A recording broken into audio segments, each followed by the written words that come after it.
أيضا لأستأذن عليه بالدخول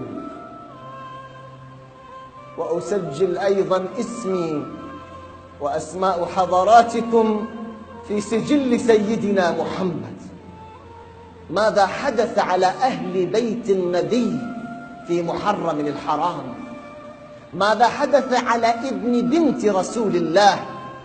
وكما جاء في الحديث الصحيح: حسين مني وأنا من حسين، أحب الله من أحب حسين، حسين سبط من الأسباط.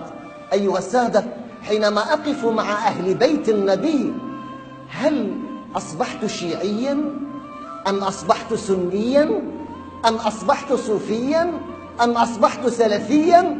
أنا لا أنظر إلى هذه الزوايا أبدا، أنا أنظر إلى بيت سيدنا محمد. وحينما أقف مع سيدنا محمد، وحينما أناصر مع سيدنا محمد. وهذا دأب الصالحين من أمة سيدنا محمد، من علمائنا وأمجادنا وسادتنا وقادتنا. أما أن تكون هناك صيحات أو صرخات حينما يتحدث الإنسان بحبه لأهل بيت النبي، يتهم اتهامات باطلة لا أصل لها. يقول الشافعي: إذا ما نحن ذكرنا في مجلس علي وسبطيه وفاطمة الزكية، يقول: تجاوزوا يا قوم هذا، فهذا من حديث الرافضية. برئت إلى المهيمن من أناس يرون الرفض حب الفاطمية. هنا نعم تصحيح المفاهيم، هنا نسير على طريق الصالحين، هنا نسير على طريق سيدنا محمد.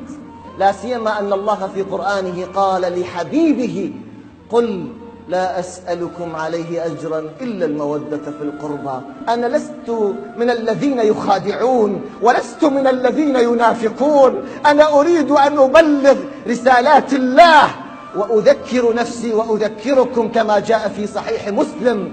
النبي يقول: الله الله في أهل بيتي، لا تتخذوهم غرضا من بعدي، فمن أحبهم فبحبي أحبهم، ومن أبغضهم فببغضي أبغضهم. وقال: أذكركم الله في أهل بيتي، أذكركم الله في أهل بيتي.